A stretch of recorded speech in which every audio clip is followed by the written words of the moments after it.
안녕하세요. 그린빌 가족 여러분. 오늘 가을비 내리는 화요일 아침입니다. 오늘 이렇게 주시는 하나님의 말씀을 통하여서 우리 마음 속에 있는 여러 더러운 죄들 또 묵은 때들이 깨끗하게 씻겨지고 또 우리를 괴롭히는 어떤 찝찝함들 또 불편한 것들이 우리 주님의 새로운 은혜로 채워질 수 있기를 간절히 기원합니다. 자, 오늘 저희는 고린도 후서 우리 2장 5절에서 11절 말씀으로 함께 이 아침 시작하도록 하겠습니다. 고린도 후서 2장 5절에서 11절 말씀. 근심하게 한 자가 있었을지라도 나를 근심하게 한 것이 아니요 어느 정도 너희 모두를 근심하게 한 것이니 어느 정도라 함은 내가 너무 지나치게 말하지 아니하려 함이라. 이러한 사람은 많은 사람에게서 벌받는 것이 마땅하도다. 그런즉 너희는 차라리 그를 용서하고 위로할 것이니 그가 너무 많은 근심에 잠길까 두려워하노라. 그러므로 너희를 권하노니 사랑을 그들에게 나타내라. 너희가 범사에 순종하는지 그 증거를 알고자 하여 내가 이것을 너희에게 썼노라. 너희가 무슨 일에든지 누구를 용서하면 나도 그리하고 내가 만일 용서한 일이 있으면 용서한 그것은 너희를 위하여 그리스도 앞에서 한 것이니 이는 우리로 사탄에게 속지 않게 하려 함이라. 우리는 그 계책을 알지 못하는 바가 아니로다. 아멘. 네, 우리 오늘 읽은 말씀 용서에 대한 이야기입니다. 고린도 교회에서 무리를 일으켰던 자들을 이제는 용서하고 또 위로하라고 바울은 권면합니다. 우리 지난 고린도전서에서도 많이 다뤘지만 고린도 교회 안에는 다양한 갈등들이 있었습니다. 교회가 늘 시끄러웠습니다. 심지어 세상 법정에다 서로를 고소하는 일들도 있었습니다. 마치 이렇게 돌아올 수 없는 강을 건넌 사람들처럼 다시는 안 볼 사람처럼 그렇게 서로들 싸웠습니다. 차마 이렇게 입에 담을 수도 없는 죄를 지은 사람들이 아무 일도 없다는 듯이 교회에 오면 마음이 불편합니다. 교회에서 어떤 의견을 냈는데 괜한 꼬투리를 잡아서 이렇게 무시하면 마음이 불편합니다. 도저히 이해할 수 없는 말과 행동을 막무가내로 해대면 마음이 불편합니다. 그런 사람의 얼굴을 제대로 이렇게 보는 것조차 굉장히 힘이 듭니다. 현재 고린도 교회가 그랬습니다. 바울은 죄를 지은 사람은 징계해야 한다라고 이렇게 강력하게 주장해 왔습니다.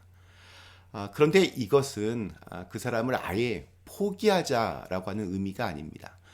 그러한 징계를 통해서 자신의 죄를 뉘우치고 회개하도록 그렇게 돕기 위함입니다.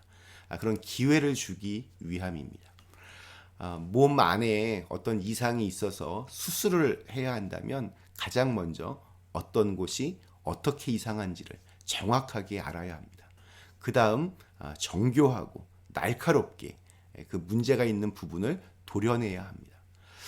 그런데 그렇게 정확하게 수술을 한 다음에 의사가 난 할 일은 다 했다 하면서 그냥 집에 간다면 그 환자는 죽습니다. 몸을 열어서 수술을 했으면 다시 잘 닫아 놔야 합니다. 잘 아물 수 있도록 수시로 계속해서 체크해야 합니다. 환자가 온전히 다 회복해서 퇴원을 할 때까지가 의사의 책임입니다. 자, 지금까지 고린도 교회가 가지고 있던 문제들을 아주 적나라하게 비판했던 바울은 이제 고린도 교회가 가지고 있던 여러 문제들과 또 갈기갈기 찢어진 교인들의 마음을 다시 그리스도의 몸으로 회복하는 작업을 하고 있습니다. 이것이 고린도 후서의 내용입니다. 서로를 용서하는 공동체가 되는 것이 고린도 교회가 다시 교회다운 교회로 거듭날 수 있는 새로운 시작이라고 바울은 믿었습니다. 누구나 실수할 수 있고 누구나 잘못할 수 있습니다. 평상시에 아무리 신실해 보이던 사람이라도 정말 찰나의 순간에 허무하게 무너질 수 있습니다. 아무리 이렇게 순한 사람이라도 순간 이렇게 욱해서 할 말, 못할 말 가리지 않고 다른 사람을 이렇게 물어뜯을 수도 있습니다. 우리 모두가 죄인이기 때문입니다. 이것을 인정해야 합니다. 옛날에 저 어릴 적에 아주 빅히트를 쳤던 광고 카피가 하나 있습니다. 어린이 영양제 광고였는데 개구장이라도 좋다, 튼튼하게만 자라다오. 아마 기억나시는 분 많이 계실 겁니다. 개구장이라도 좋다, 튼튼하게만 자라다오. 그런데 오늘 말씀을 묵상하면서 바울이 또 예수님이 꼭 이렇게 말씀하시는 것만 같았습니다. 죄인이라도 좋다, 돌아만 와다오. 싸워도 좋다, 용서와 화해만 해다오. 내가 잘못할 때가 있습니다. 그때 다시 돌아올 수 있는 용기가 필요합니다. 자존심 때문에 자신의 실수와 잘못을 인정하지 않고 그냥 우격다짐으로 계속 고집을 피우면 안 됩니다. 작은 것을 아주 큰 문제로 만들어 버립니다. 아니다 싶으면 돌이키고 잘못됐다 싶으면 멈추는 것이야말로 그것이 신앙의 힘입니다. 다른 사람이 잘못할 때가 있습니다. 그때 어떻게 하든 화해와 용서의 마음을 가지려고 노력해야 합니다. 이게 어설픈 용서가 될 것 같으면 입은 닫고 계속 기도해야 합니다. 하나님께서 그 사람의 마음을 그리고 나의 마음을 열어주시기를 기도해야 합니다. 사람들이 모여 있는 곳에는 사건 사고가 끊이지를 않습니다. 교회도 당연합니다. 교회에서 회의를 하면 이상하게 참 많이들 싸웁니다. 덮어놓고 다 은혜롭게 제대로 하지도 못할 용서를 말하는 것은 이게 힘이 없습니다. 지키지도 못할 말들을 하는 것은 우리의 믿음을 위선적으로 만들 뿐입니다.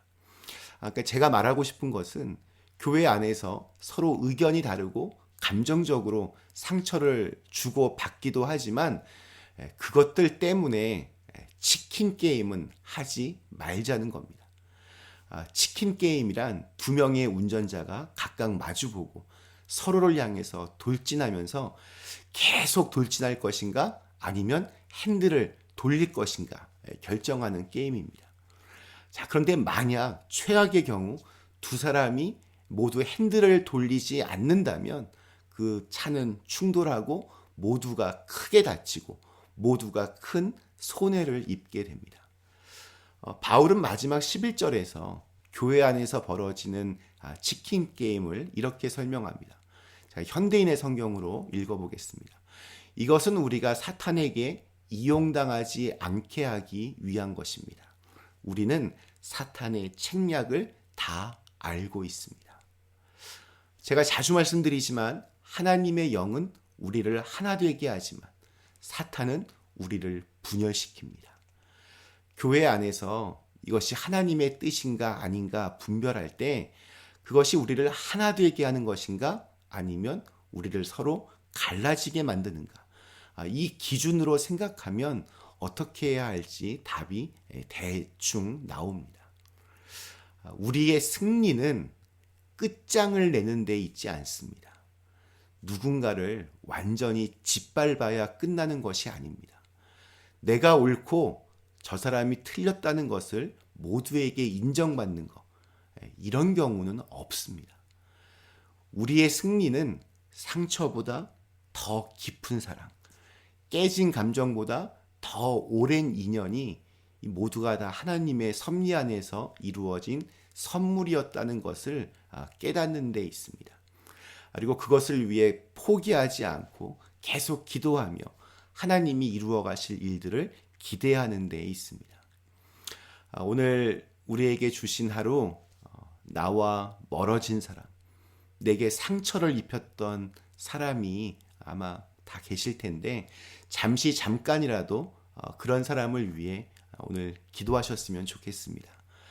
이 기도의 목적은 갑자기 이렇게 틀어졌던 관계가 이렇게 기적적으로 좋아지는 데 있지 않습니다. 그것은 우리 마음 한 구석에 사탄이 심겨놓은 미움과 증오의 그림자를 주님의 선하신 영으로 몰아내는 데 있습니다. 사탄에게 이용당하지 마시고 주님의 밝은 빛으로 걸어가는 오늘 하루가 되시기를 간절히 기원합니다. 잠시 함께 기도하시겠습니다. 사랑하는 하나님, 우리 마음 속에 있는 어떤 미움과 증오가 있습니다. 또 자존심 때문에 포기하지 못하는 것들이 있습니다. 저희의 마음을 주님의 영으로 밝혀주시고 또 어느 누군가를 끝까지 포기하지 않고 기도할 수 있는 마음 주시고 하나님께서 기뻐하시고 또 원하시는 우리의 삶이 되게 하시고 또 우리 교회 공동체가 되게 하여 주시옵소서. 예수님의 이름으로 간절히 기도드리옵나이다. 아멘.